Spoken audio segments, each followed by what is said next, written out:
জুতা সেলাইয়ের কাজ করে জীবন চালানো শ্রমজীবী নির্মল চন্দ্র রবিদাস দাঁড়িয়েছেন এমপি প্রার্থী হিসেবে নির্বাচনে।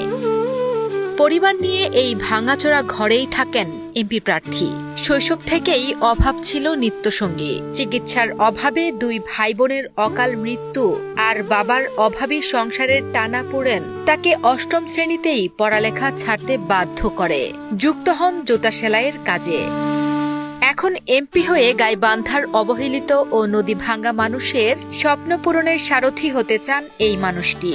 আমাকে স্কুলে ভর্তি করে আমার বাবা মা। তখন আমি আসলে টাকার অভাবে আমি সেইভাবে লেখাপড়া করতে পারিনি। যখন দেখলাম যে আমার বাবার সংসারের আর হাল ধরতে পারছে না, মানে আমাদের খুব কষ্ট হয়ে যাচ্ছে চলার, তখন আমি লেখাপড়া বাদ দিয়ে আমি আমার বাবার যে পেশাটা ছিল, বাবার যে কাজটা, সেই কাজটা আমি হাতে নেই।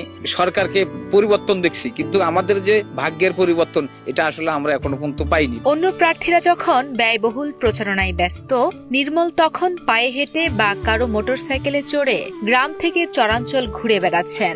গাইবান্ধা ৫ আসন থেকে বাংলাদেশ কমিউনিস্ট পার্টির কাস্তে প্রতীক নিয়ে এবার প্রতিদ্বন্দ্বিতা করছেন তিনি। আমার ছেলেরা কারো অন্যায় করে না, কারো কিছু করে না। আমার ছেলেরা দশের ভালো চায়, আমার ছেলেকে সবাই ভালোবাসে। ওই ছেলে যদি যেদিন ভোট হবে, আমি সারাদিন সারা রাত উপেস থাকবো। আমি নির্বাচনী প্রচারণা চালাচ্ছি। আসলে আমার ওই ধরনের আর্থিক অবস্থা নেই। দুই একজনকে সাথে নিয়ে আমি পায়ে হেঁটে হেঁটে মানুষের দ্বারে দ্বারে, ঘরে ঘরে, দরজায় দরজায় যাচ্ছি।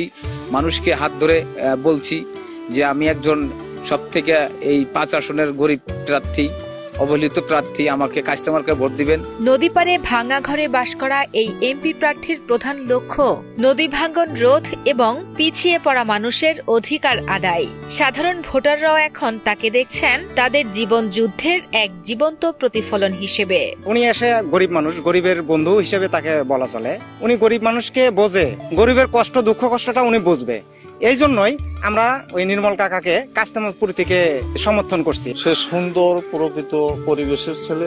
সে আমাদের এলাকায় যদি এমপি হয়ে আসতে পারে, আমাদের দীর্ঘ আশা সে আমাদের নদী কাজগুলো সুন্দরভাবে করবে। আমরা এলাকাবাসী এবং ফুলছড়িবাসী বা সাগাটাবাসী যা আছি, সবাই মিলে আমরা কাস্তে মার্কায় ভোট দেব।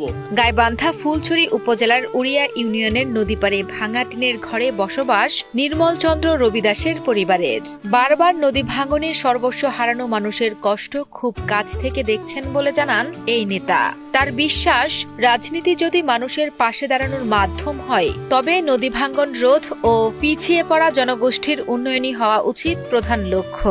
মেহনতি মানুষ, দুঃখী মানুষ, প্রান্তিক জনগোষ্ঠী, দলিত সম্প্রদায়ের, পিছিয়ে পড়া জনগোষ্ঠীর যে মানুষগুলো আছে, এদের জন্য যেন আমি পার্লামেন্টে, সংসদে কথা বলতে পারি। এদের যে সমস্যাগুলো, আমি এই সমস্যাগুলো যাতে আমি সমাধান করতে পারি পার্লামেন্টের থেকে, এটাই হচ্ছে আমাদের মূল উদ্দেশ্য।